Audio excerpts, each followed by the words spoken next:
Hello everyone, welcome back to my channel. First of all তোমাদের সবাইকে শুভ বিজয়া।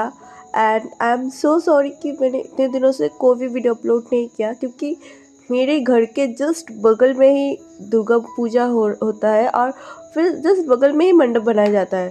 और दुर्गा पूजा के मतलब आप सबको पता ही होगा कि पूरा दिन म्यूज़िक बजना, सुबह से लेके लेट नाइट तक म्यूज़िक बजना, तो मुझे टाइम ही नहीं मिला कि मैं वीडियो रिकॉर्ड कर पाऊँ। इसके लिए आई एम सो सॉरी, बट मैं आ चुकी हूँ और मैं पूरी कोशिश करूँगी कि मैं रोज़ वीडियो अपलोड कर सकूँ।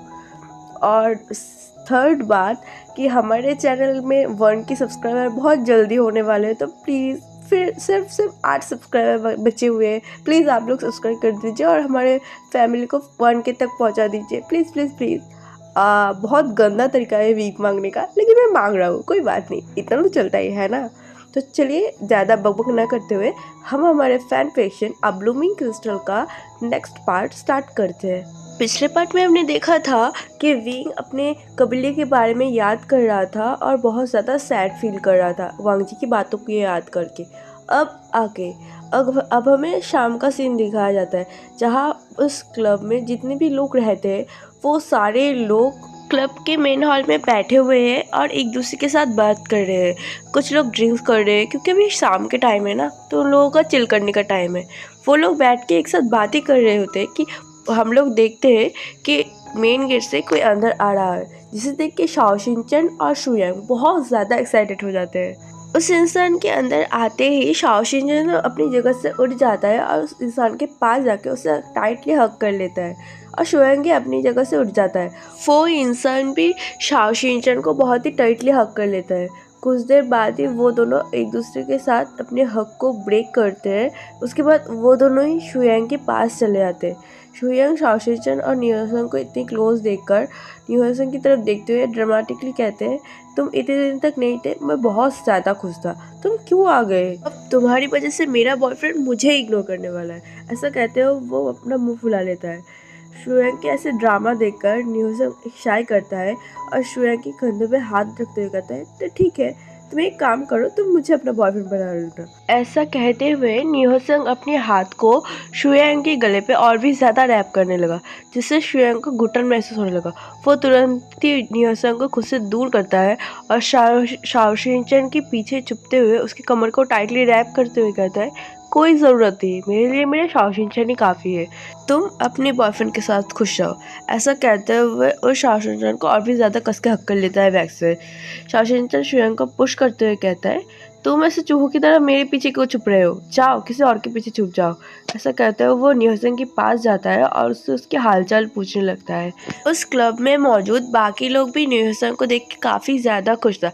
नियोसंग बहुत ज़्यादा एनर्जेटिक और चिल पर्सन था और वो काफ़ी ज़्यादा कूल था, जिस वजह से वो बहुत लोगों का अटेंशन बहुत ही आसानी से ग्रैब कर लेता था, जिस वजह से उस क्लब के बहुत सारे लोग नियोसंग को बहुत ज़्यादा पसंद करते थे। नियोसंग आते ही वो लोग भी काफ़ी ज़्यादा एक्साइटेड हो जाते हैं। वो भी नियोसंग के साथ आके बात करने लगते हैं और उससे पूछने लगते हैं कि वो एक दिन कहा था, वो क्यों नहीं आ रहा था। नियोसंग उन सबकी तरफ देखते हुए कहता है कि वैसे ही मैं तुम सबके सामने कूल ज़रूर हूँ, लेकिन मैं अभी भी अपनी दागा के सामने भीगी बिल्ली बन जाती हूँ, इसलिए वो जब बुलाते हैं तब तो मुझे जाना ही पड़ता है। ऐसा कहते हुए वो नर्वसली स्माइल करता है और अपनी नेक को स्क्रैच करने लगते हैं। तभी वहाँ पे मौजूद और एक लड़का नियोसंग से पूछता है, वैसे तुम्हारा बॉयफ्रेंड भी कुछ दिनों से नहीं आ रहा है, वो कहाँ है? तभी नियोसंग उसकी तरफ देखते हुए कहता है, वो अपनी सिस्टर के पास गया है। ऐसा कहते हुए वो वेंजो की तरफ देखता है। वो सब भी नियोसंग की गेस को फॉलो करता है और वेंजो की तरफ देखते रहता है। तभी नियोसंग शाओ शिनचन की तरफ देखता है और वेंजो को टोंट मारते हुए कहता है कि तुम्हें पता है शाओ शिनचन, कुछ लोग होते हैं जो खुद के काम किसी और पर थोपना बहुत ज़्यादा पसंद करते हैं, उन्हें तो खुद की रिस्पॉन्सिबिलिटी भी उठाना पसंद नहीं। ये कहते हुए वो शाओ शिनचन की तरफ देखता है और स्माइल करता है। वेंजो को ये सुनकर बहुत अच्छे से समझ आ रहा था कि नियोसंग उसे ही कह रहा है, इसलिए वो गुस्से में नियोसंग की तरफ देखता है और अपनी जगह से खड़ा होते हुए कहता है, नियोसंग, तुम अपनी ज़बान संभाल के बात करो। क्या हर वक्त तुम्हें मेरे पीछे पड़ना इतना अच्छा लगता है? अगर तुम मेरे ब्रदर के बॉयफ्रेंड, तभी नियोसंग उसकी बात को काटते हुए कहता है, तो कि तुम क्या करते? तुम तब भी कुछ नहीं कर पाते। जो इंसान एक बोतल दारू नहीं संभाल सकता, वो मुझे क्या संभालेगा? ऐसा कहते हुए वो हंसने लगा।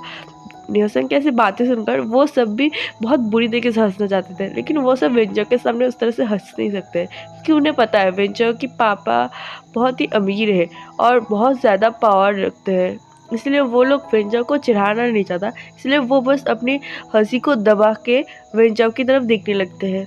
तभी शाओशिनचन न्योसंग और वेंचर को रोक देता है और उन्हें अपनी अपनी जगह बैठा देता है।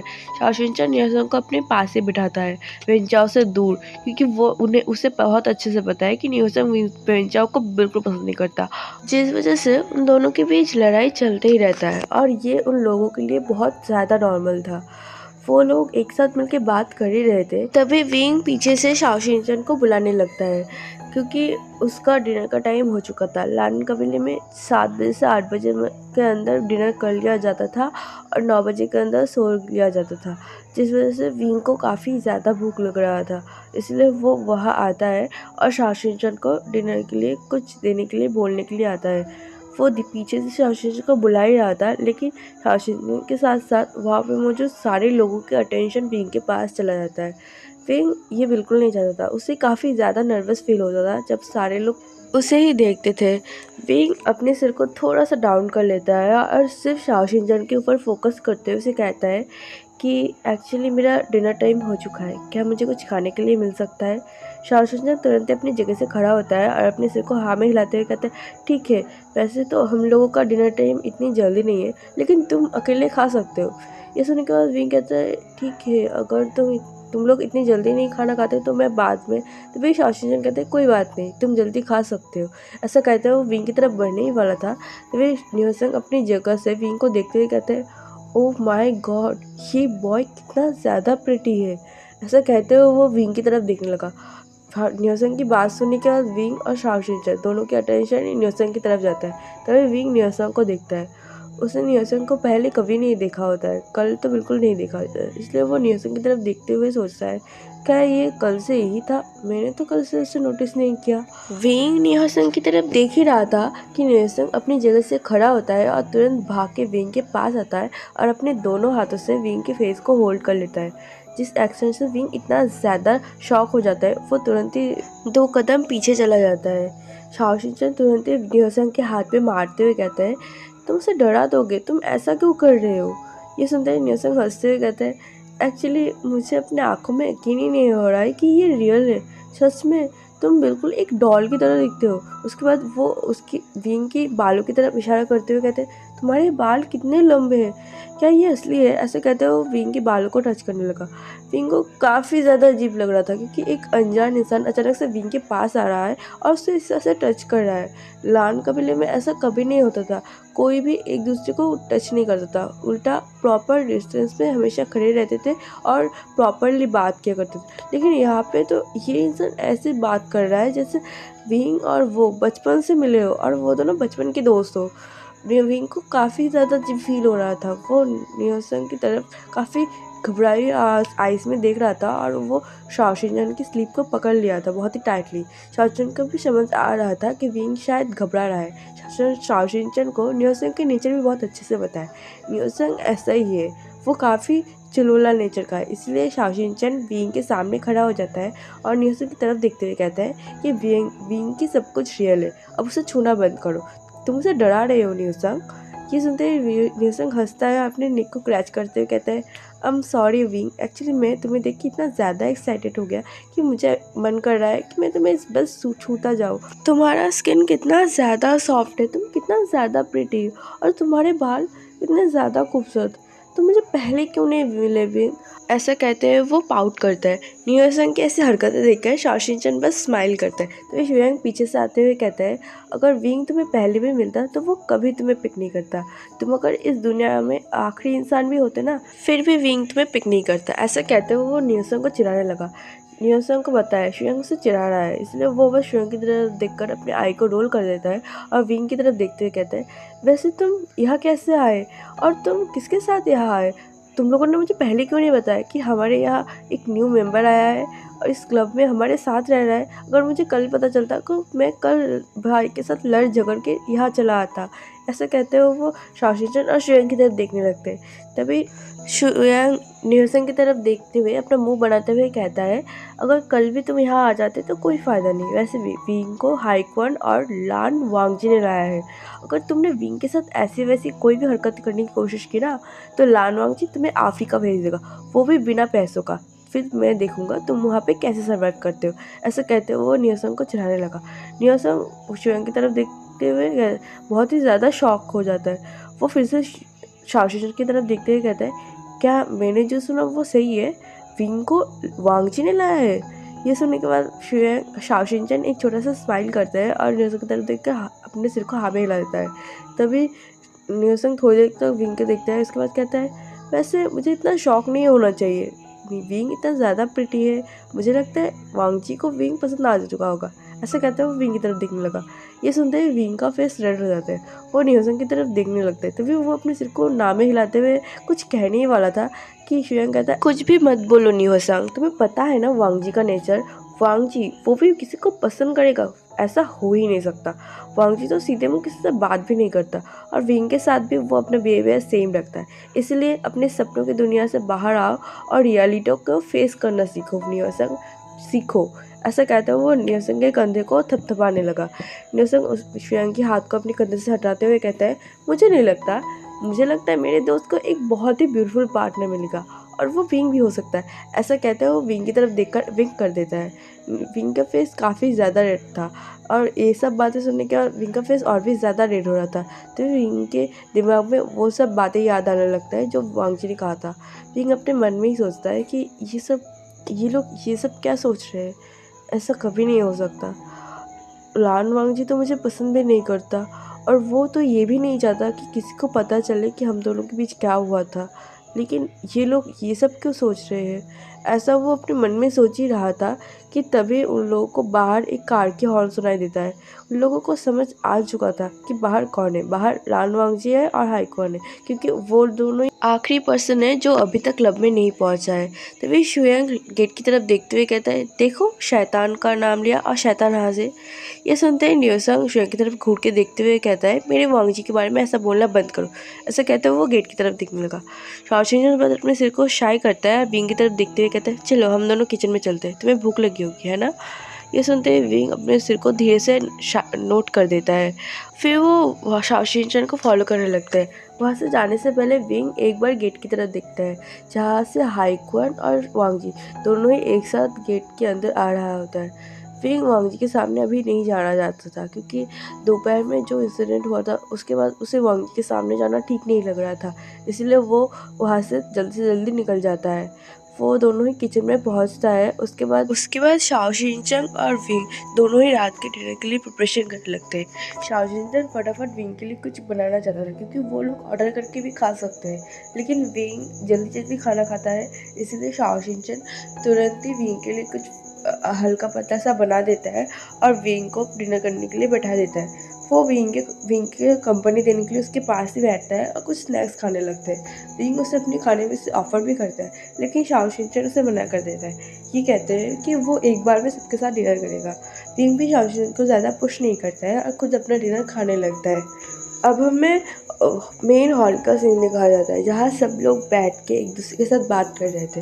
वांगजी एज यूजुअल अपने नेचर के हिसाब से चुपचाप बैठा हुआ था, लेकिन न्योसन था वांगजी को चिढ़ाने के लिए, जो इसकी वजह से वांगजी को एक दो बातें करना ही पड़ता था।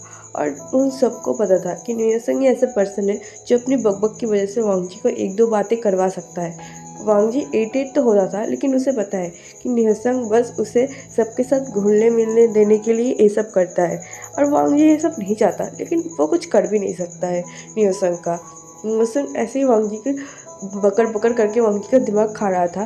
तभी शाओशिंचन वहाँ आता है। तभी शुयांग शाओशिंचन की तरफ देखते हुए कहता है, क्या विंग का डिनर कंप्लीट हो चुका है? शाओशिंचन बस शुयांग की बातों पर नोट कर देता है। फिर वो वहाँ पे जाके बैठता है और सबके साथ बात करने लगते हैं। कुछ देर बाद उन लोगों का भी डिनर का टाइम हो जाता है। वो लोग ऑर्डर करके अपने फूड को मंगा लेते हैं। फिर वो लोग भी खाना पीना ख़त्म करने के बाद अपने अपने रूम में चला जाता है। उन लोगों के लिए ये काफ़ी सरप्राइजिंग था, क्योंकि वांग जी काफ़ी कम ही उन लोगों के साथ क्लब में रुकता था। वांग जी के लिए रूम तो यहाँ था, लेकिन वांग जी काफ़ी कम रहता था। वो अपनी मेंशन वापस चला जाता था, लेकिन आज वांग जी रुकना चाहता है, क्योंकि वांग जी हमेशा कुछ परेशानी हो तभी यहाँ रुकता था, लेकिन आज तो वांग जी बिल्कुल ठीक है, फिर भी वो यहाँ रुकता है। ये सबके लिए थोड़ा सा शॉकिंग था, लेकिन वांग जी को कोई कौन सा सवाल कर सकता है, इसलिए वांग जी बस उन लोगों को ये कहता है कि वो उसका कुछ काम है, इसलिए वो यहाँ रुकेगा। ऐसा कहते हुए वो अपने रूम में चला जाता है। वांग जी पहले अपने रूम की तरफ ही जा रहा था, उसके बाद उसे कुछ याद आता है। वो अपने रूम के डायरेक्शन को चेंज करता है और विंग के रूम की तरफ जाने लगता है। वो विंग के रूम की तरफ जा ही रहा था, तभी वो नोटिस करता है कि विंग के रूम के दरवाज़ा खुल चुका है। वो देखता है कि विंग अपने रूम से बाहर निकलता है और किसी और के रूम की तरफ जाने लगता है। वांग जी अपनी जगह ही रुक जाता है और विंग की तरफ देखने लगता है। वो देखता है विंग फेंचाओ के रूम में गया और फेंचाओ के रूम में जेंटली नॉक कर रहा था। फेंचाओ भी थोड़ी देर बाद अपने रूम को खोल देता है, उसके बाद विंग को अंदर बुला लेता है और विंग भी अंदर चला जाता है। वांग जी को ये देख के पता नहीं क्यों बहुत ज़्यादा अजीब फील हो रहा था। उसका पूरा फेस डार्क हो चुका था और वो बहुत ही अजीब नज़रों से वेंचर के रूम की तरफ देख रहा था। अब हमें थोड़ी देर बाद का सीन दिखाया जाता है। विंग करीब 5 मिनट तक वेंचर के रूम में था। वांग जी विंग के डोर के पास ही खड़ा हुआ था और विंग के लिए वेट कर रहा था। उसका पूरा फेस डार्क हुआ था और उसकी आसपास की ऑरा काफ़ी ज़्यादा कोल्ड था। वांग जी वहाँ पे 5 मिनट तक वेट कर रहा था। वो वहाँ से जाने ही वाला था, तभी वो नोटिस करता है कि विंग वेंचर के रूम से बाहर निकल रहा है और उसके हाथ में काफ़ी सारी किताबें हैं। विंग अपनी सारी किताबों को अपने दोनों हाथों से होल्ड किए हुए है और अपने रूम की तरफ आ रहा था। तभी वो नोटिस करता है कि उसके रूम के बाहर वांग जी खड़ा हुआ है। वांग जी को देखते ही विंग की आंखें शाइन कर उठता है। वो वांग जी की तरफ देखने लगता है, तभी उसे दोपहर की इंसिडेंट याद आता है। उसे लगता है उसे वांग के सामने नहीं जाना चाहिए, इसीलिए वो अपने सिर को झुका लेता है और वांग जी की गेस को अवॉइड करते हुए अपने रूम के अंदर जाने ही वाला था कि वांग जी विंग को स्टॉप होने के लिए बोल देता है। वांग जी की बात सुनकर विंग काँप उठता है, क्योंकि वांग जी की वॉइस काफ़ी ज़्यादा भारी था और काफ़ी ज़्यादा डार्क था। वांग जी की ऐसी कमांडिंग वॉइस सुनकर विंग थोड़ा सा काँप गया था। वो अपनी जगह से थोड़ा सा खड़ा हो गया था, वांग जी की तरफ देखने लगा था। तभी उसे दोपहर की इंसिडेंट फिर से याद आता है। वो उस इंसिडेंट के वजह से काफ़ी ज़्यादा हर्ट था और उसे ऐसा लग रहा था कि उसे वांग जी के सामने नहीं जाना चाहिए। उसे दर्द हो रहा था अपने दिल में, इसीलिए वो फिर से वांग जी की बातों को इग्नोर करके अपने रूम की गेट को खोलने ही वाला था कि वांग जी तुरंत ही विंग के हाथ को बहुत ही कस के पकड़ लेता है और उसे अपने रूम की तरफ ले जाने लगता है। जिस एक्शन से विंग बहुत ज़्यादा शॉक हो जाता है। वो अपने हाथ को छुड़ाते हुए कहता है, लान वांग जी, आप क्या कर रहे हैं? आप मेरे हाथ को छोड़िए। वांग जी की ऐसे विंग की हाथ को पकड़ने से विंग के हाथ में जितने सारे बुक्स थे वो सारे फ्लोर पे फैल गए थे और वो वहीं पड़ा हुआ था। विंग उस बुक की तरफ देखता है, उसके बाद अपने हाथ की तरफ देखता है, जिस हाथ को वांग जी ने बहुत ही कस के पकड़ा हुआ था। वांग जी की ग्रिप विंग के हाथ में इतना ज़्यादा टाइट था कि विंग को ऐसा फील हो रहा था कि उसके हाथ की हड्डी शायद आज टूट जाएंगे। विंग फिर भी अपने हाथ को छुड़ाते हुए वांग जी से कहता है कि प्लीज़ मुझे पेन हो रहा है, मेरे हाथ को छोड़ दीजिए। लेकिन वांग जी विंग की एक भी बात नहीं सुनता है और विंग को फोर्सफुली अपने रूम में पुश करता है और अपने रूम की गेट को लॉक कर देता है। उसके बाद वो विंग की तरफ घूरने लगता है। तो चलिए एवरीवन, मैं अपनी पार्ट को यही रोकती हूँ। आई होप आप इस फैन फिक्शन को एंजॉय करें तो प्लीज़ लाइक करना, कमेंट के थ्रू मुझे ज़रूर बताना कि आपका फैन फिक्शन कैसे लगा। मिलते हैं नेक्स्ट पार्ट में, तब तक के लिए बाय बाय।